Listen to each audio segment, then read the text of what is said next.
আমরা ফর্ম তৈরি করার কাজটা করেছি। এখন কিছু সেটিংসের কাজ আছে, সেগুলো একটু আপনাদেরকে দেখাচ্ছি। প্রথমে আমরা যেটি করব সেটি হচ্ছে style and logic. Style and লজিকে আমাদের এখানে ফর্মের স্টাইল এই ধরনের ফরম্যাটের স্টাইল আছে। আপনি চাইলে প্রত্যেকটার জন্য আলাদা আলাদা রুলস ক্রিয়েট করতে পারেন, অর্থাৎ কন্ডিশনাল লজিক দিতে পারেন, ইফিলসের কাজ পিএইচপির মতো। আর এখানে বেশ কিছু অপশনস আছে, দেখে এগুলো একটু সেটিংস করে নেবেন। বোল্ড, ইটালিক বা থিম, এগুলো এখান থেকে এটা কি ব্ল্যাক হবে কিনা এগুলো একটু এখান থেকে দেখে নেবেন। এটা থিম, এখানে অনেক ধরনের থিম আছে। তো আমি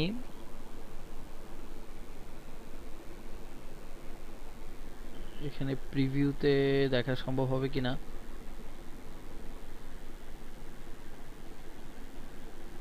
লোড নিচ্ছে, যেহেতু আমি থিমটা চেঞ্জ করেছি।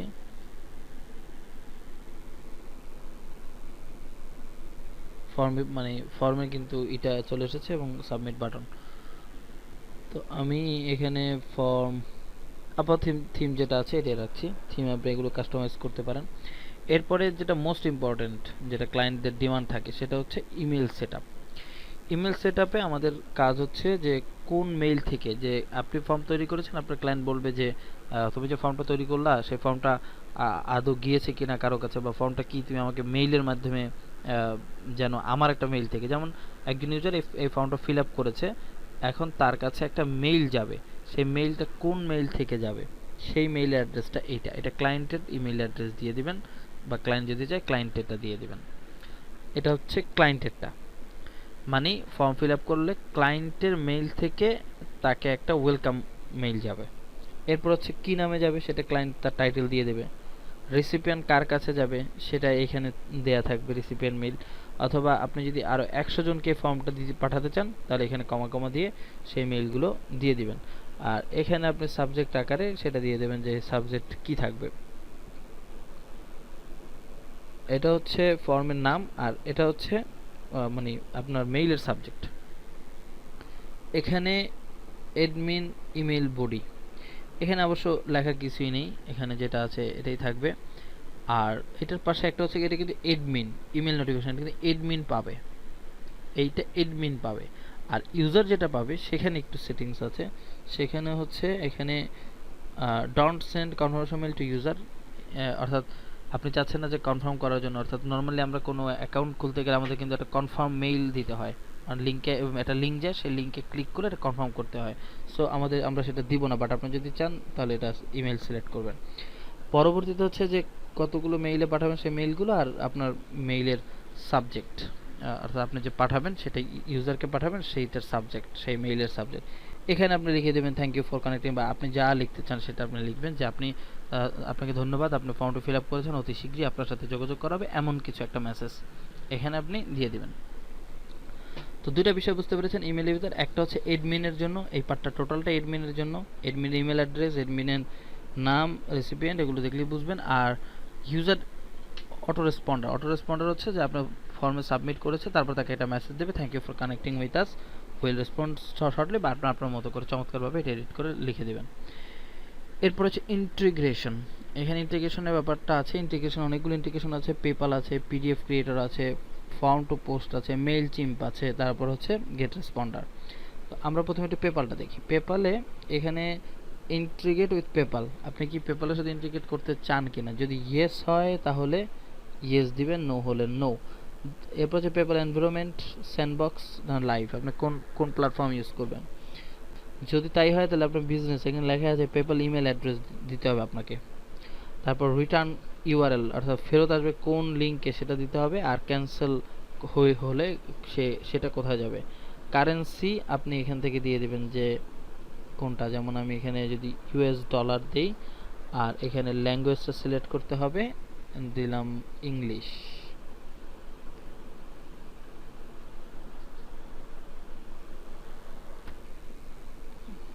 এখানে ইংলিশ,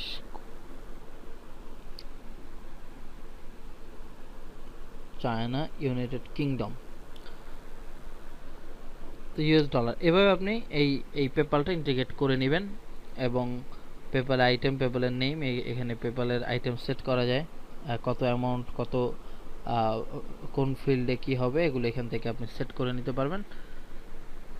এটা আমরা আপাতত করছি না, এরপরে আমাদের নেক্সট যেটা সেটা হচ্ছে পিডিএফ ক্রিয়েটর। আমরা চাচ্ছি যে এখান থেকে একটা পিডিএফ তৈরি হবে, এই ফর্মটা ফিল আপ করলে একটা পিডিএফ তৈরি হবে, সেই পিডিএফটা আপনার যে ফর্মটা তৈরি করেছে তার কাছে একটা ইমেল আকারে যাবে। তো এখানে লেখা আছে attach this PDF admin notification, এডমিনের কাছে নিতে চাইলে এখানে টিক দিবেন, আর attach the PDF to auto responder user ইমেইলে যাবে, দুটি টিক দিয়ে দিবেন। আর এখানে আপনি বডিতে কিছু লেখা লিখে দিবেন যে আপনি এটা করেছেন, ধন্যবাদ, এই ধরনের কোনো একটা মেসেজ আপনি পিডিএফ এর বডির ভিতরে লিখে দেবেন। এ হচ্ছে পিডিএফ এর কাজ। আমরা আপাতত এটা অফ দিচ্ছি। এরপর হচ্ছে ফর্ম টু পোস্টে যাবে। এখানে টাইটেল কি হবে, ফিল্ড ম্যাপ, এগুলো আপনারা দেখে নেবেন। এটা পোস্টে সাধারণত কেউ ইন্ডিকেট করে না। মেইল চিম্পের ব্যাপার আছে, মেইল চিম্পের এপিআই কিটা এখানে অ্যাড করে দিতে হয়। এখানে নো এপিআই কি ফাউন্ড, এখানে আমরা এপিআই কি অ্যাড করে দিব। আর গেট রেসপন্ডার সেটাও সেম জিনিস, তারও গেট রেসপন্ডার একটা এপিআই কি লাগবে। এই হচ্ছে আমাদের ইন্টিগ্রেশন সিস্টেম। তারপর হচ্ছে অপশনসে আমাদের বেশ কিছু অপশনস আছে। প্রথম হচ্ছে আমাদের পোস্ট অ্যাকশনটা কিভাবে হবে, অ্যাজাক্সে নাকি কাস্টম, আমরা কাস্টম দিচ্ছি না, এটা আমরা অ্যাজাক্সে রাখছি, এটা অ্যানিমেশন হবে। এবং আফটার ফর্ম সাবমিশন কি হবে, মেসেজ শো করবে না ইউআরএল এ। আপনি যদি চান, অনেক সময় আমাদের দেখা যায় যে ক্লায়েন্টরা নর্মালি যেটা চায় যে ফর্মে সাবমিট করার পরে অটোমেটিক তার একটা প্রোডাক্ট প্রমোশনের লিঙ্কে চলে যাবে। যদি সেটা চান তাহলে এখানে ক্লিক করে সেই লিঙ্কটা, সেই রিডাইরেক্ট লিঙ্কটা বা ক্লায়েন্টের প্রোডাক্টের লিঙ্কটা এখানে দিয়ে দেবেন। যেমন আমরা অনেক সময় যখন মোবাইলে আমরা ডাটা ইউজ করি, ডাটা শেষ হয়ে গেলে যখন আবার ব্রাউজ করতে চাই, তখন কিন্তু সরাসরি আমাদেরকে গ্রামীণ ফোনের পেজে নিয়ে যায় এবং বলে যে আপনি চাইলে চিপ রেটে 3 MB 5 MB কিনতে পারেন। তার মানে অন ডিমান্ড আমার যেটা এখন লাগবে আমাকে ওই বিজ্ঞাপনটাই দেখাচ্ছে। সেম এই ফর্মটা সাবমিশন করার পরে যদি আপনি ওই ধরনের কোনো মেসেজ দিতে চান, তাহলে ওই ধরনের কোনো লিঙ্কে নিতে চান, তাহলে রিডাইরেক্ট লিঙ্ক দেবেন, আর না হলে মেসেজ দিবেন। তো আমি মেসেজ দিচ্ছি থ্যাংক ইউ ফর কানেক্টিং আস, ওই যে লেখাটা আমাদের ভিতরে ছিল ওইটি আমি এখানে দেখাতে চাচ্ছি। এরপর হচ্ছে এমবেডে আমি কিভাবে এমবেড করব সেটা হচ্ছে বিষয়। আমি কি পেজের মাধ্যমে করব না পোস্টের মাধ্যমে করব, সেটা একটা বিষয়। আমি এখানে উইজেটের মাধ্যমেও করতে পারি, এটা একটু পরে আপনার উইজেটে করবেন, বাট শর্টকাট নিতে হবে। শর্টকাটটা আমরা নিব। ধরুন আমি একটা পেজ বানালাম, রেজিস্টার নামে একটা পেজ বানাবো। এখানে আরেকটা বিষয় বলে নিচ্ছি, আমার এখানে কিন্তু একেবারে নতুন, যেহেতু আমি সাইটটা করেছি আপনাদের দেখাবার জন্য। এখানে কিন্তু আমাদের বিল্ডার্স অর্থাৎ আমাদের যে ভিজুয়াল কম্পোজার সেটা কিন্তু নেই। তো ভিজুয়াল কম্পোজার না থাকলে আপনি যে কাজটা করবেন সেটা একটু আপনাদেরকে আগে বলে নিচ্ছি। ভিজুয়াল কম্পোজার না থাকলে যেটা করবেন সেটা আমি দেখাচ্ছি, আর ভিজুয়াল কম্পোজার থাকলে যেটা করবেন সেটা আমি বলে দিচ্ছি। ভিজুয়াল কম্পোজার থাকলে আপনারা টেক্সট নামে টেক্সট বক্স নেবেন এবং টেক্সট বক্সের ভিতরে তখন এই নেক্সট ফর্ম পাবেন, যেমন এই আইকনটা আপনারা সেখানে পাবেন। একটু নিজেরা করবেন, আর যদি তারপরেও না পারেন বিল্ডার থাকা অবস্থা আমাকে নক দিলে আমি দেখিয়ে দিব। তো সেম আমি এখানে ধরুন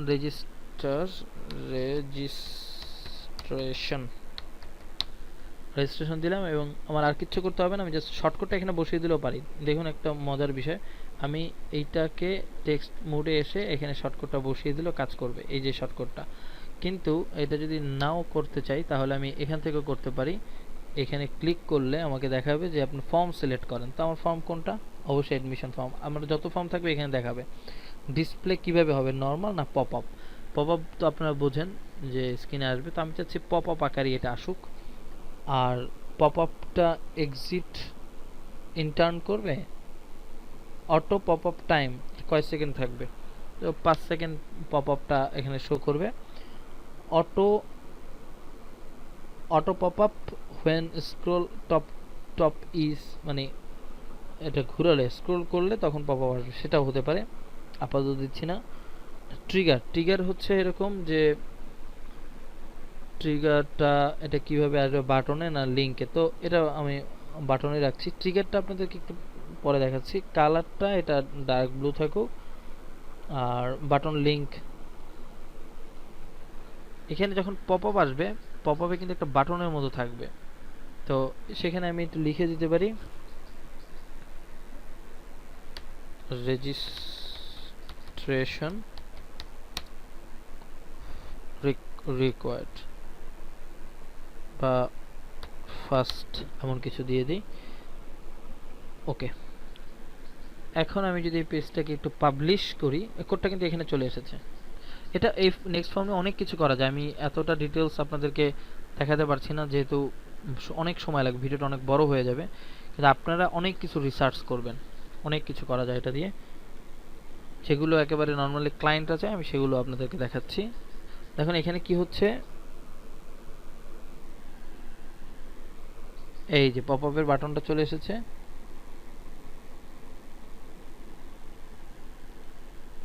ক্লিক করলাম,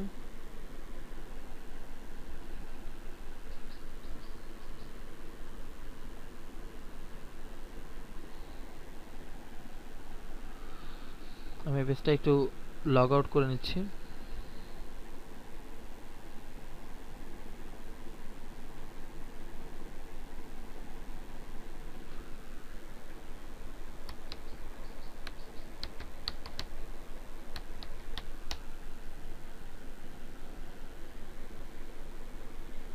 পাঁচ সেকেন্ড পরে এখানে বাটনটা আসবে, বাটনটা আসলো,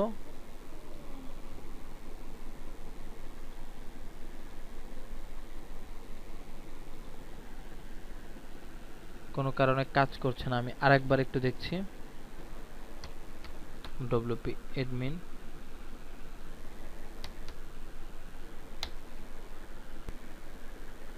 আমরা একটা ভুল যেটা করেছি, যে ফর্মটা আমরা তৈরি করেছি এখানে সব সেটিংসে আমরা করেছি কিন্তু সেভ দিইনি, একটু সেভ দিচ্ছি এবং পুরোটাই আমি আরেকবার করছি এখান থেকে সেম পেজে। আগে পেজটাকে একটু রিফ্রেশ করে নেব, ফর্মটা সেভ না করেই আমি সরাসরি আপনাদেরকে এখানে দেখিয়েছি। যাই হোক, এখন আমি আপনাদেরকে সেভ করার পরে, সেভটা কীভাবে করতে পারে দেখলেন, এখানে সেভ করতে আপনার প্রত্যেকটা পার্ট বাই পার্ট করেও করতে পারতেন, অথবা সব কাজ শেষ করে তারপরে করতে পারতেন। যাই হোক, আমি এখান থেকে ফর্মটা দিচ্ছি, এটা ডিসপ্লে, আগে আমি একটু নর্মাল করে নিচ্ছি, পপ আপটা বাদ দেই, যা আছে তাই থাকুক, এবং পপ আপ এগুলো নিয়ে আমাদের হাত দেওয়ার দরকার নেই, ওই শর্টকাটটাই চলে এসেছে। আমি এখন একটু যদি ক্লিক করি তাহলে যে রেজিস্ট্রেশন ফর্মটা পাবো,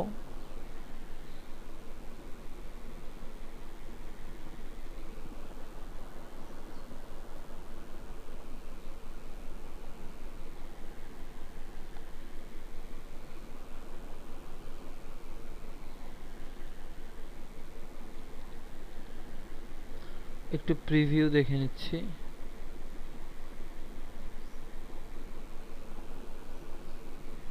প্রিভিউ ঠিক আছে। সমস্যা যেটি হয়েছে সেটি হচ্ছে ওয়ার্ডপ্রেসের যে বাই ডিফল্ট যে থিমটা ছিল, এই থিমটার কারণে ফর্মটা আসতেছিল না, বাকি সব বিষয় ঠিক ছিল।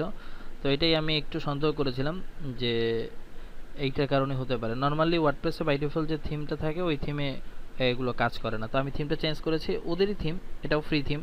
ওয়ার্ডপ্রেসের ভিতরে অ্যাপিয়ারেন্সের থিমে গিয়ে অ্যাড নিউতে গিয়ে এই থিমটা রয়েছে, একেবারে ফ্রি থিম। আমি যেই এই থিমটা চেঞ্জ করেছি এখন কিন্তু এটা কাজ করছে। কিভাবে বুঝবো? বোঝার জন্য আমাদের যে পেজ আছে অল পেজ, এখান থেকে যদি আমরা একটু ভিউতে যাই, এখন দেখুন এখানে এই যে নিচে ফুল নেম, ইমেল, তো এটা একটু চেঞ্জ করি দেখাই আপনাদেরকে, যে একটু এডিট করেই দেখাচ্ছি। সেম কিন্তু আমি যে অপশনস রেখেছিলাম সেম অপশনই আছে। আমি এটাকে একেবারে ক্লোজ দিয়ে আপনাদেরকে দেখাচ্ছি ওই সেম পেজের ভিতরে। তো আমি এইটাকে নর্মাল না নিয়ে এখন যদি একটু পপ আপে ক্লিক করি, আর এখানে অটো, এটা ধরুন 5 সেকেন্ড পর্যন্ত থাকবে, আর auto pop up when scroll এটা দরকার নেই আপাতত, বাটন থাকবে আর লেখা থাকবে, ধরুন আমি জাস্ট লিখে দিচ্ছি ক্লিক, জাস্টের জন্য ওকে দিলাম। তো এখন আমি এখানে আপডেট দিচ্ছি, চেঞ্জটা কি আসবে দেখুন, যেহেতু পপ আপ দিয়েছি 5 সেকেন্ড পর্যন্ত পর এটা পপ আপ আসবে।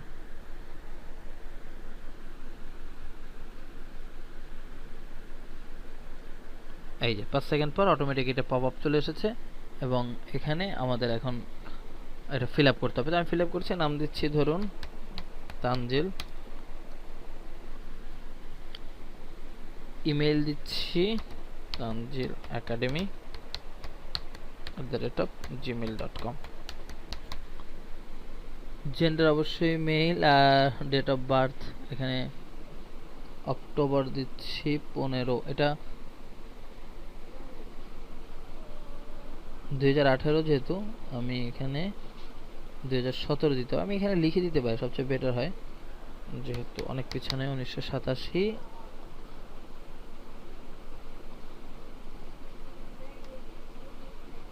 এখানে প্রথমে হচ্ছে মাস, তো মাস হচ্ছে 10, তারপর হচ্ছে 15, তারপর হচ্ছে 1987।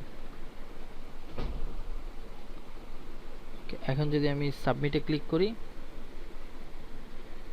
তাহলে সাবমিট হচ্ছে, এবং যে মেসেজটা আমি দিয়েছিলাম thank you for your continue shortly, সেই মেসেজটা এখানে চলে আসছে। তো এই হচ্ছে বিষয়, এটাই। তো আমি এই নেক্সট ফর্মটা কাজ করেছিলাম মূলত পেইড ক্লায়েন্টের পেইড থিমে। তো আপনাদের এই ভিডিওটি করার জন্য আমি একেবারে ওয়ার্ডপ্রেসের যেই ইনস্টল করার পরে যেই থিমটা থাকে 2013 সম্ভবত, আমি একটু দেখে নিচ্ছি, ওই থিমটা দিয়ে করার কারণে এই সমস্যাটা হয়েছে। এটা হচ্ছে 2017। তো এইটা থাকলে হবে না, যে কোনো এটা বাদে অন্য যে কোনো একটা থিম নিতে হবে, মানে যেগুলো ওয়ার্ডপ্রেসের ফ্রি থিম আছে, যেগুলো বাই ডিফল্ট থিম দিয়ে দেয় এটার উপরে কাজ করে না। তো এই হচ্ছে বিষয়।